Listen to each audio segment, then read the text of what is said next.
Setiap hari itu, waktu itu 1 bulan penuh itu Bang Nur Rizwan, saya minta agar dipertemukan dengan 100 orang.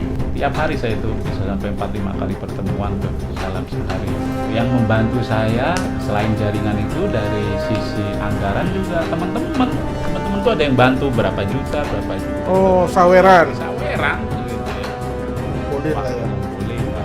Bukan dianggap sebagai money politik.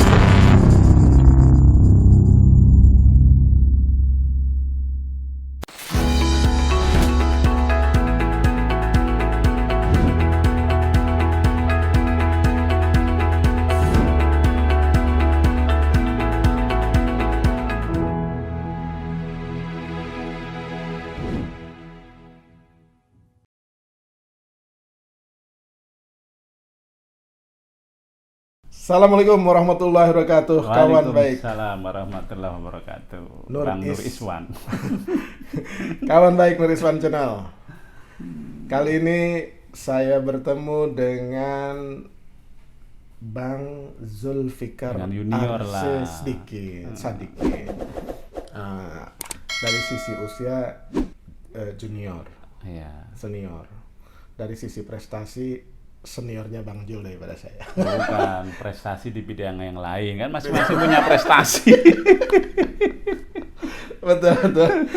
Jadi kawan baik, Bang Zulfikar Arsyad Sadikin ini sahabat, kawan baik saya yang sekarang memilih karir dan profesi politician, Oke, ya. member of parliament. Ya, jadi kalau di barat itu namanya the honorable member of parliament. Oh, di kita juga yang terhormat kan, hanya membahasakan Indonesia saja. Jadi kalau menteri birokrasi berhadapan dengan anggota DPR ini agak ngeri-ngeri sedap. Kalau di rapat aja, ya kan? Kalau di luar rapat malah kita yang harus ini kan, harus patuh sama Pak Polisi dan aturan dan gitu ya. Oke. Jadi kita mau ngobrol tentang perjalanannya Bang Jul, kenapa tertarik partai politik dan memilih partai politiknya Partai Golkar lah ya. Yang untuk sementara kalangan dianggap sebagai partai Orde Baru. Oh iya. Ya kan? Iya. Tapi begitu menjadi Partai Golkar zaman Bang Akbar jadi Partai Reformasi bukan Orde Baru ya kan? Iya. Kan bersatu untuk maju kayak gitu kata Bang Padahal Akbar. dulu cita-cita kita membubarkan Golkar. Termasuk dia dulu. Ngaku kan? Enggak, kalau saya enggak. Oh, enggak Waktu itu ikut ya. Karena Kalau- enggak ikut prosesi reformasi ya. Ikut, tapi waktu itu kita punya argumen yang menurut kita nggak bisa Partai Golkar itu dibubarkan. Berbeda dia dengan zaman Orde Lama ya, Partai Oke. Komunis begitu ya. Oke, ya, itu justifikasi lah. Enggak apa-apa. Jadi gini Bang Jul, kenapa tertarik masuk dunia politik? Satu karena saya kuliahnya di ilmu pemerintahan ya. Oke. Dulu waktu saya SMA itu Bang Nur Iswan, saya itu sederhana saja memilih jurusan itu. Saya ingin jadi orang yang bisa memerintah. Itu aja. Saya carilah jurusan, ternyata ada ilmu pemerintahan. Ya udah saya masuk di situ di Visipol UGM ilmu pemerintahan. Jadi cita-citanya memerintah, Iya, bukan melayani ya? memerintah, jadi orang yang memerintah. Terus S2 saya ilmu politik. Nah, saya kenal dengan dunia politik sebenarnya ya sejak dari orang tua, karena orang tua ini aktivis sejak mahasiswa, bahkan di pekerjaan beliau itu juga aktivis KNPI, aktivis AMPI ya. Dari situ kelihatannya saya mengenal Golkar. Beliau aktivis Kosgoro yang semuanya berbau Golkar ya kan. Oke. Jadi tadi karena faktor orang tua. Kalau di politik ya termasuk selain memang saya kuliahnya di sana, Hmm. di ilmu politik, ilmu pemerintahan, termasuk ketika saya masuk Golkar ya. Lebih karena ya Faktor pengaruh orang orang tua. tua. Awalnya di situ, tapi setelah saya masuk ternyata memang yang paling bisa membuat kita itu berkembang gitu ya. Kalau untuk berpartai itu ya di Golkar, gitu, yang sesuai dengan apa ya, Demokratis. kedirian kita gitu ya. Kan Golkar ini kan terbuka, ya kan, siapapun bisa, yang penting warga negara Indonesia masuk Golkar, background apapun ya kan, mau berjuang, mau membangun gitu. Oke. Menembus batas lah Golkar. Nah, itu menurut saya sesuai dengan kedirian Menarik. saya. Jadi masuk ke menjadi anggota Golkar itu sejak kuliah atau setelah lulus berapa tahun dari kuliah? Oh, lama, setelah saya selesai S2 persisnya. Awalnya itu saya masuk Golkar dari membantu caleg Golkar. 2009. Tahun 2009 ya. Ada caleg Golkar, sekarang beliau Menpora. Pak itu Pak Menteri ini, Zainuddin ya, Amali. Zainuddin Amali. Oke. Dari situlah saya masuk Golkar itu. Beliau terpilih lagi yang kedua kali dari Jawa Timur 6, 2009 itu. Saya istilahnya itu, istilah kerennya ya, manajer campaign lah waktu itu saya. Manajer campaign beliau nomor 4. Golkar dapat Jatim 6 satu kursi. tuh Tulung Agung, Kediri, Blitar, Kota Kediri, Kota Blitar. Oke, terus Iya. bantu Saya 8 bulan kerja untuk beliau, bentuk tim begitu, fokus di Tulung Agung. Tulung Agung itu tempat saya dibesarkan. Saya lahir di Jogja, tapi saya besar di Tulung Agung karena orang tua dulu karir PNS-nya di 2006. 2009. Oh 2009. Oke, waktu itu pileg ya. Pileg ya kalau enggak Berapa salah ingat, bulan September. sebelum pileg? September saya mulai kerja Oke, itu September. sama beliau itu. Pileg kan waktu itu April ya. April, oke. April 2009, tanggal itu ada 17 Pak ya. Kerjalah. Kerja lah sama 8 bulan itu. Beliau dikasih partai nomor urut 4, tapi beliau berhasil mendapatkan suara terbanyak. Waktu itu kan sudah mengenal suara terbanyak.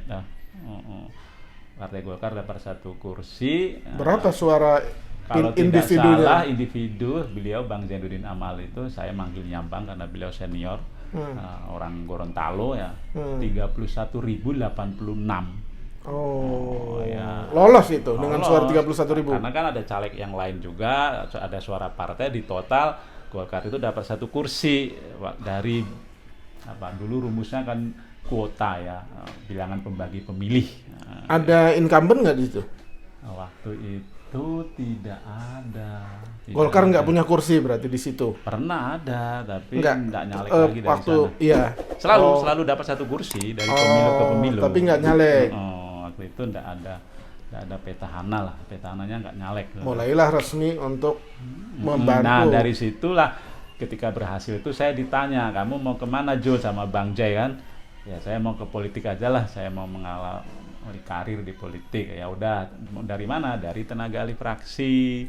Ya. Bukan tenaga ahlinya Bang Jai. Enggak, karena saya melihat yang bisa jadi milestone itu fraksi kan. Nah, makanya saya masuk ke tenaga ahli fraksi, ya begitu. Oke. Ngomong-ngomong, jadi manajer kampanyenya caleg itu digaji atau honor atau apa? Waktu itu honor saya ada.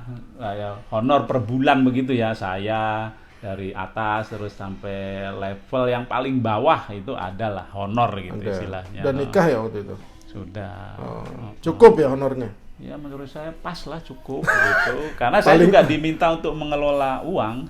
Tapi kan uang itu untuk fraksi, kampanye dan untuk mendapatkan suara, itu untuk membentuk tim, terus merawat tim, nah lalu dipakai juga untuk bahan kampanye, untuk kampanye dan untuk mencari suara gitu. Oke. Terus dari situ menjadi tenaga ahli fraksi. Ya. 2009 sampai 2014. Terus 2014 saya memberanikan diri nyalek di Dapil Jawa Timur 6. Di dapilnya Bang Zainuddin Amali, karena Bang Zai pindah dapil ke Jawa Timur 11 Madura. Ya. Oke. Terus tanding tuh 2019. Tanding saya 2019. Umur berapa tuh? waktu itu 2014 tuh saya kelahiran 75, berarti 40 kurang ya, 40. Ya. Masih gagah-gagahnya lah itu. Iya, 40. Ya. Sekarang juga masih gagah sih. Maksudnya masih bertenaga lah. Ya masih semangatnya lah karena baru pertama kali nyalek kan. Oh. Ya, bahkan waktu itu ya kacamata kuda lah gitu. Nggak mikir uang dari mana lah, pokoknya nyalek lah. Iya, uang saya malah dibantu dari mertua waktu itu. Iya. Lebih banyak dibantu dari mertua. Terus dapat berapa itu dari 2019? 2019 itu saya sebentar. 2014, 2014, sorry. Kedua kali kan 2019. 2014 itu saya dapat suara 26.850. Saya suara berapa? terbanyak 2000? 26.850. Lumayan. Ya untuk pemula sih lumayan. Untuk Lumayan itu. pemula. Biasanya pemula tuh di bawah 10.000 kan. Kenapa nggak lolos segitu? Karena ada yang suara terbanyak pertama, saya terbanyak kedua, Partai Golkar dapat 1 kursi gitu. Yang menang itu dapat suara berapa? Menang itu namanya Muhammad Sarmuji, senior saya, sekarang ketua DPD Jawa Timur. Jawa Timur ya. Bahkan tetangga di sini ya. Iya ya, terus? Waktu itu suara beliau 57.000 sekian lah begitu ya. 57.585 sampai saya hafal itu.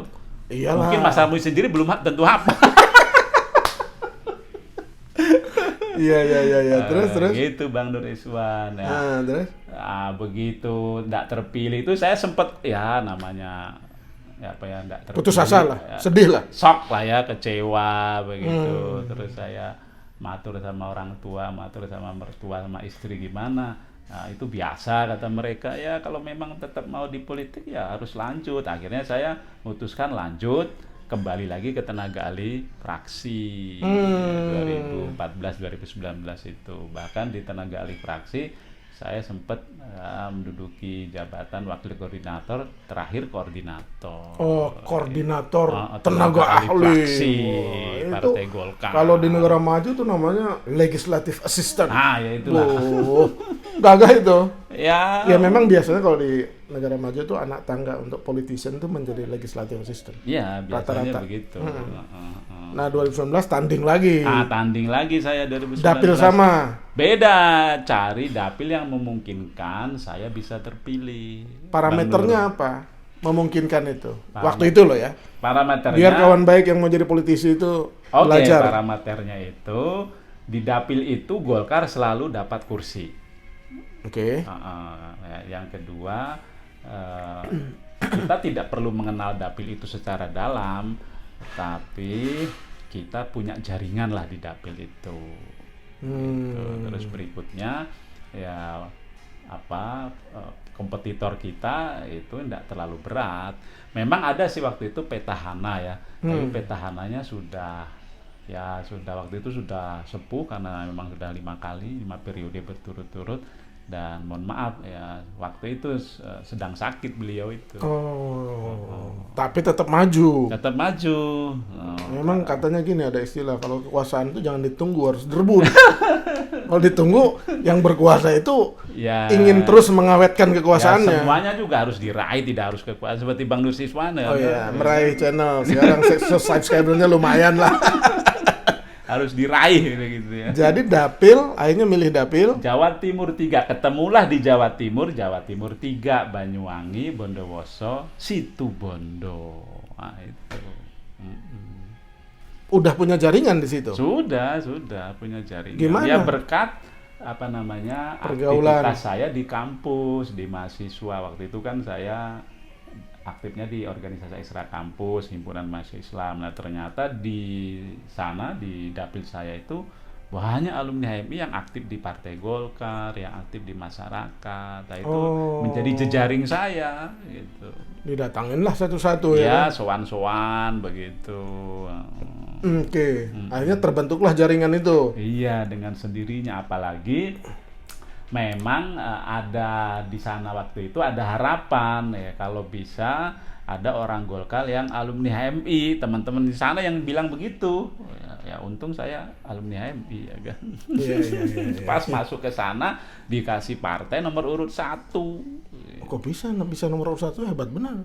Bisa jadi karena saya Mengabdi. koordinator TA fraksi, saya sudah pengurus partai. Berikutnya suara saya 2014 diapresiasi 26.850 itu Bang Nur, karena itu ikut membantu partai dapat kursi. Lalu yang menjadi pengurus DPP di bidang pemenangan pemilu waktu itu orang-orang yang saya kenal ya, mengenal saya juga, termasuk Mas Sarmuji itu. Waktu itu Mas Sarmuji Wasekjen pemenangan pemilu Indonesia 1 ya.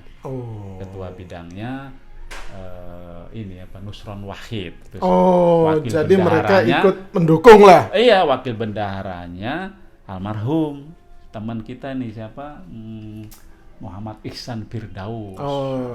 Mungkin dari Bogor. situ ya, kan? Termasuk Bang Jadwin Amali juga membantu meyakinkan gitu ke Pak Erlangga Kan supaya saya dikasih nomor 1. Kan ada isu nih, kalau di partai itu kalau pengen nomor urut 1, nomor kecil begitu harus bayar katanya. Bayar nggak? Enggak ya? Saya hanya bayar itu ikut orientasi fungsionaris. Ya. Bayar dihitung, bayarnya itu dihitung iuran 1 tahun. Waktu itu 2.500.000 atau berapa? Ya itu mah biasa lah. Hanya Bukan itu bayar aja. kemudian nyerahin misalkan ke ketua umum atau sekjen atau ke seseorang yang menjadi makelar ketua umum sekjen. Enggak ya? Enggak ada. Saya enggak sama sekali. Enggak tahu yang lain gitu. Yang lain sih enggak. Tapi zaman Pak Erlangga ini memang enggak ada begitu-begitu. Pak Erlangga ini waktu ketua itu umumnya 2019 sudah Pak Erlangga ya? Pak Erlangga terpilih 2017, Enggak ya? lalu 2019 terpilih. Ya waktu itu ya belum munas, tapi beliau kan masih memimpin kan 2017 2019, dia melanjutkan periode 2014 2019. Enggak ada ya? Pak Erlangga tuh ngasih tarif gitu enggak ada? Ada. Beliau sangat anti dengan yang seperti itu ya. Itu salah satu yang sangat bagus dari beliau. Bukan karena panjenengan masuk di Golkar di bawah Pak Erlangga jadi ngomongnya begitu enggak? Enggak, itu cek aja, dicek. Dan beliau itu 2017 ini ya. Iya. Dicek aja. Kan begitu-begitu kan bisa di cross check Bang Nur Iswan. Ya mudah kan saya lah ya. mengkonfirmasi ada apa enggak. Saya enggak nuduh loh, kawan baik enggak nuduh ya. Enggak Pengurus Golkar jangan marah ya. Saya bertanya ya kan. Iya, Ternyata enggak ada. Kalau enggak ada ya alhamdulillah ya kan. Enggak ada. Nomor urut 1. Nah, tanding Ya. Oke. Tanding saya. Nyiapin uang berapa? Loh, saya itu kalau teman-teman bilang kita ini kan berangkat dari sepatu miring ya. Miring ya. Saya juga bukan orang yang pintar cari duit. Saya hanya mengandalkan waktu itu ya, hanya mengandalkan gaji dari tenaga ahli fraksi yang 9,5 juta itu.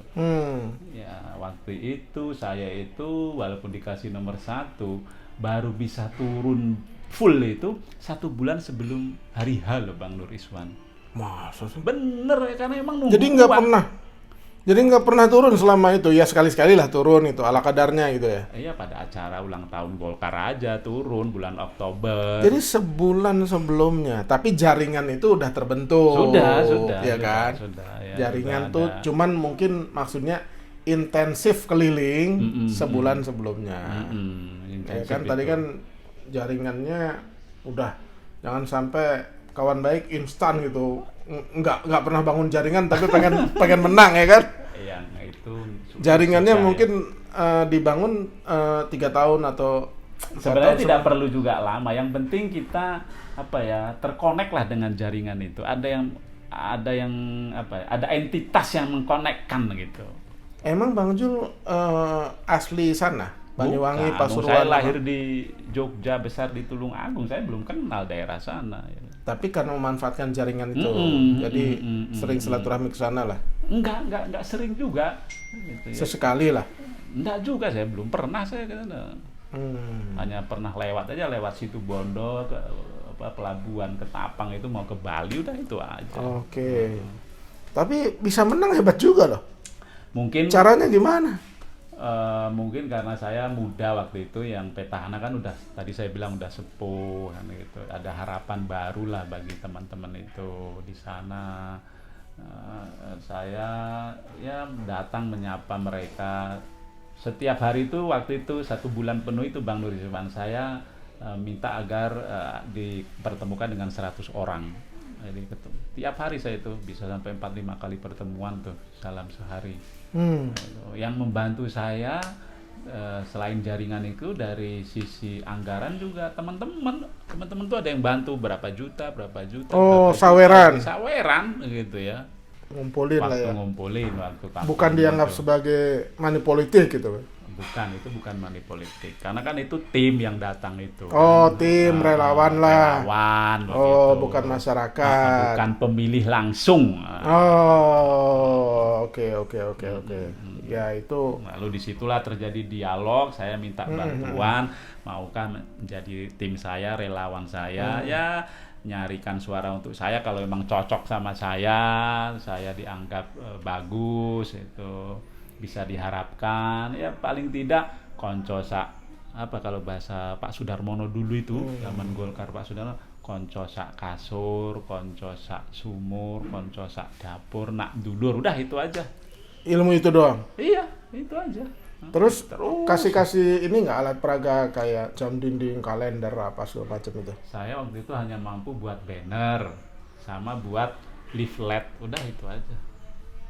Leaflet itu ya riwayat saya lah gitu, keterangan tentang diri saya, mengapa Golkar dan apa yang akan saya lakukan lah gitu. Tapi setiap hari itu keliling selama berapa 1 lama? bulan, 1 bulan itu. Jadi saya itu Bang Nur Rizwan berangkat 16 Maret ya kan, pulang 16 April. Jadi mau coblosan itu saya pulang karena saya harus nyoblos di Jakarta, kan KTP saya Jakarta, daftar sebagai pemilih Lagian di kan Jakarta. minggu tenang kan, nggak Ya, boleh memang kampanye minggu lagi tenang. kan. Hanya kan orang berpikir loh, kok orang ditunggoni toh iki. Lah memang gimana mau nunggoni, saya punya hak pilih dan harus saya gunakan. Tunggoni gitu. itu ditungguin, Ya. kawan baik, ya kan. Nah, udah yang nonton. Oh ya, se-Indonesia, bahkan bisa luar negeri nih Oh kan. iya Ya, dong, ya. Tunggoni. Kalau saya sih ngerti, ya kan. Oke. Yang hebat itu kepilih itu loh. Ya kalau menurut saya sih itu, Sebentar, suara berapa itu? saya dapat 44.583, Incumbent? 17.000 sekian gitu, saya nggak hafal. Jauh. Iya, jauh. Jauh. Golkar Total bisa Partai ada kursi Golkar 100, di total suara itu 150 berapa ribu lah, lupa saya. keberapa itu suara Golkar? Kursi ke-5 Kan dari 7 pakai kursi. sistem baru tuh kan, Senley gitu. Iya. Yang dibagi 1/35 ya. 1/35 ya. Oke. Kursi ke-5 kita. Waktu mau pencoblosan dan setelah melakukan pergerakan di lapangan, optimis menang apa wah gimana, masih ragu gitu? Nah, saya optimis saja Bang, nggak tahu ya, saya optimis waktu itu, benar-benar optimis lah itu, berbeda sama 2014 ya. Kalau 14 seperti ngoyo, tapi 2019 ini saya menjalaninya itu tenang. Turun 1 bulan itu tidak saya temukan kendala sedikit pun gitu. Lancar aja. Membuat jadwal bertemu orang dari tempat satu ke tempat yang lain, bahkan dari kabupaten satu ke kabupaten yang lain, itu jalan aja. Nah dari situ optimisme itu Bang, karena kok ini mudah betul gitu ya. Saya merasa seperti diberi jalan lah gitu ya. Terus setelah diumumkan resmi menang, apa perasaannya? Senang tentu saja. Senang. Tapi yang terbayang tuh apa gitu? Yang terbayang itu ya Ngukur jas. enggak loh, saya jas yang lama kok. Jas dikasih zaman Pak Nop ketua fraksi itu aja saya pakai ya. Oke. Itu kan waktu ketua fraksi kita dikasih jas 2 itu. Tapi excited nggak? Apa ya? Karena saya kan pernah nyalek sebelumnya. Saya senang lah, keluarga senang gitu, terpilih pada akhirnya. Apa yang saya tapaki itu membuahkan hasil. Selama 10 tahun, bahkan jauh sebelumnya ketika saya mahasiswa ya, ketika saya aktif di organisasi ekstra, ketika saya bergaul sama banyak teman, mungkin ada setitik yang kita berikan kebaikan ke mereka itu ketika kita tekuni jalur ini, kita jalani dengan sungguh-sungguh ya, dengan suka dukanya, ternyata ada hasil yang bisa kita raih itu. Oke. Jadi kalau kan kadang-kadang tuh ada informasi ya kan, atau yang berkembang di masyarakat, waduh nyalek tuh minimal sekian miliar gitu. Harus siapkan 10 miliar, 5 miliar gitu. Iya kan? Iya. Ya memang perlu biaya kan. Iya. Buat apa? Bahan kampanye aja harus ada biaya kan, buat alat peraga harus ada biaya. Ngumpulin itu aja, paling tidak saya ketika kumpul itu kan kumpulin relawan-relawan itu ya. Iya, 13.500.000, 1 juta untuk turunan rumah, 2,5 juta untuk makan minumnya, 100.000 untuk pengganti transport karena mereka mau jadi tim relawan kita ya kan. Itu 13 juta. Kalikan aja berapa kali kita mampu mengadakan pertemuan. Misalnya kalau 100 sudah 1,3 setengah kan. Nah, gitu. Kan ada juga kemudian ya beli suara gitu. Ada gosipnya kan begitu. Iya. Beli suara. Itu enggak ya? Enggak dilakukan Bang Jul? Satu, karena apa yang mau kita pakai untuk beli nggak punya saya ya kan. Gimana juga cara menyampaikannya ketika itu ya kan. Jadi ya saya benar-benar mengandalkan pertemuan-pertemuan yang saya lakukan, bahkan saya tandem dengan caleg kabupaten, dengan yang nomor 1, dengan yang tidak nomor 1 tapi punya potensi ya gitu ya. Tandem itu perlu ya? Perlu, itu salah satu stratak lah kalau tandem itu. Alhasil dengan berbagai upaya dan walaupun dana minim gitu. Dananya minim, bahkan ada teman saya yang ngutangi loh. Ada ya? Iya. Kurang ada. Jadi saya tahunya ketika saya terpilih gitu, dia cerita saya dibantu itu uang utang katanya begitu. Kaget juga saya. Terus kalau saya nggak kepilih, kata dia, saya nggak akan bilang loh. Terus gimana? Ya udah berarti membantu aja loh, kan kaget juga tuh. Tapi akhirnya dibayar. Kita kembalikan berapa kali lah gitu. Iya. Dan secara total sih waktu itu sih belum banyak memang uang yang saya keluarkan, nggak habis 2M lah. Nggak habis ya? Nggak habis 2M. Iya. Jadi kalau 2M tuh dibagi kalau punya temennya 1.000 orang, ya kan? Nah, kali 1 juta kan? Nah, itu 1 miliar kan? Iya, sudah. Jadi makanya harus punya banyak kawan baik. Ya selain itu tekun, fokus, punya kawan baik dan seringlah berbuat baik itu, Bang. Itu rumusnya ya? Iya, benar. Menurut saya itu, ini sudah saya proven lah, terbukti lah. Pertama kali terpilih itu menurut saya ini jalan Tuhan, tapi ada rahasia yang perlu kita gali untuk itu. Nah, salah satu rahasia yang saya temukan saat ini untuk saya itu karena berbuat baik itu. Karena balasan perbuatan baik itu ada bercabang 70 gitu kan? Iya Bang. 70 suara atau 70. Kan sampai saya nemukan ayatnya itu. Inna rahmatallahi qaribum minal muhsinin. Sesungguhnya rahmat Allah itu dekat sama orang-orang yang gemar berbuat baik. Ini Golkar hafal ayat juga itu. Ya Golkar kan ya ini punya paradigma baru Partai Golkar gitu ya. Ya, maksudnya itu gini, bukan berarti Golkar tuh kemudian nggak apa. Maksud saya, Golkar tuh karya kekaryaan loh.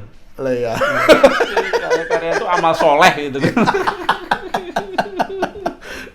Tapi kalau kata orang nih kan, orang Golkar tuh hafal ayat, wah itu P3 gimana gitu, asik PKS juga gitu. Gimana? Karena akhirnya tuh di masyarakat tuh gini, semua partai sama aja tergantung calegnya, kira-kira kan gitu ya? Ya sebenarnya tidak hanya tergantung platform partainya juga, tergantung sepak terjang partai itu juga, gitu, torehan. Kan prestasi. Sekarang udah berapa tahun jadi anggota DPR? Ya baru 2,5 lebih sedikit ya, hampir lah kan. Loh ya, 3 tahun kan udah mau habis nih kan, iya, Oktober 2024. Iya, udah mau pemilu lagi kita, nggak terasa Februari nanti 2024. Cukup ya penghasilan sebagai anggota cukup ya? Kalau kata Krisdayanti kan cukup. Nah, itu kan bukan penghasilan. Yang penghasilan itu yang setiap tanggal 1 dan tanggal 5. Yang disebut oleh Krisdayanti itu dengan sekian ratus, itu bukan penghasilan, itu anggaran kegiatan untuk anggota DPR RI yang disediakan oleh negara. Jadi itu kegiatan, itu harus dilakukan untuk kegiatan, bukan masuk kantong pribadi. Yang masuk kantong pribadi itu yang tanggal 1 dan tanggal 5. Iya. Tapi uang itu memang banyak habis, sedikit cukup ya kan? Nah, itulah ya kan. Rumus uang. Iya. Oke. Dulu waktu saya belum jadi anggota ya 9,5 juta cukup ya kan. Terus jadi kalau kita pandai mensyukuri loh Bang Nusirwan, kalau enggak ya enggak cukup ya. Kata kan? Ustadz itu syukur itu sudah melebihi separuh dari kebahagiaan yang murni. Kan? Alhamdulillah kalau begitu ya. Iya kan? Itu. Nah terus di DPR tuh komisi apa aja? Apa di komisi 2 terus? Saya di komisi 2 ya. Sejak terpilih, tapi sempat juga di PKO ya kan. PKO berapa bulan? Ya hanya beberapa hari karena pemilihan kan. Oh, supaya suaranya nggak hilang Golkar. Jadi terpaksa di PKO. Iya, PKO. Boleh itu ya? Boleh, itu sah itu. Sesuai aturan di komisi 1. Pernah di komisi 3. Terakhir di komisi 11 saya waktu pemilihan anggota. Tapi yang lama dan tetap itu di komisi 2. Di komisi Bidangnya 2. apa aja tuh? Pemerintahan ya. Kalau mitra kerjanya sih ada 16, tapi lebih banyak pemerintahan, terus pertanahan, terus birokrasi, agraria, kepemiluan, pelayanan publik gitu. Kan ada istilah tuh kalau di masyarakat tuh ada komisi mata air dan air mata ya. Komisi 2 tuh katanya air mata. Ya, komisi 2 itu sebenarnya komisi yang bergengsi ya. Kalau di luar negeri gitu ini, ya? Iya, karena dia bicaranya negara, bicaranya pemerintahan. Jadi nggak tepat lah anggapan masyarakat bahwa itu komisi ya, sebagian masyarakat lah, komisi air mata gitu. Sebenarnya bukan seperti itu. Kalau di DPR RI ini kan ada mitra kerja yang yang punya program gitu, yang anggota DPR itu bisa mengakses untuk dapilnya. Oke. Kalau komisi 2 memang terakhir hampir tidak ada. Apa rasanya jadi anggota DPR? Saya membandingkannya dengan sebelum saya jadi anggota ya, ketika saya TA fraksi itu, anggota DPR itu ketika saya jadi saya bisa bicara. Kalau dulu kan kita hanya nulis Bang sebagai TA fraksi. Memberikan masukan. Kalau sekarang sih bisa ikut bicara, bisa ke dalam maupun keluar, bisa ikut mempengaruhi pengambilan kebijakan baik di dalam maupun di luar ya kan. Bahkan bisa mempengaruhi jalannya pemerintahan, jalannya masyarakat, gitu. Ikut memutuskan juga, gitu. Saudara Menteri, bisa saudara Menteri kan? Ya, bisa menyampaikan aspirasi masyarakat, ya. Tapi yang jelas ya tanggung jawabnya lebih besar lah. Gitu ya. Kalau paling terakhir nih, sukanya apa jadi anggota DPR, dukanya apa? Sukanya itu tadilah ya, bisa bisa ikut, punya manfaat lah ya. Ya, bisa ikut ya. Dukanya itu kalau ada orang minta bantuan, minta diperjuangkan aspirasinya, terus kita nggak mampu, kita nggak berhasil lah itu. Ya itu dukanya tuh. Oke. Nggak ini bukan karena jadi anggota DPR tuh hanya orang minta sumbangan gitu. Kalau terus pas nggak punya uang itu duka juga kan itu. Ya nggak punya uang itu karena kok nggak bisa bantu gitu. Tapi selama ini sih bisa. Bisa. Hanya kadang-kadang kan kita harus mendahulukan yang mana. Nasihat terakhir untuk kawan baik yang ingin masuk ke dunia politik, silakan. Ya, satu harus punya punya enduren gitu ya, stamina, punya enduren gitu. Karena politik ini nggak instan ya. Politik itu pencapaiannya memerlukan waktu yang panjang gitu ya, memerlukan ketahanan, memerlukan apa ya, keuletan begitu ya. Terus berikutnya kita harus punya diferensiasi ya, secara pribadi, dan diferensiasi itu terletak pada kualitas diri sama kompetensi. Oke, itu aja ya. Iya. Terima kasih Bang Zul. Sama-sama atas Bang Nur Rizwan. Obrolannya. Mau ngajak ngobrol saya.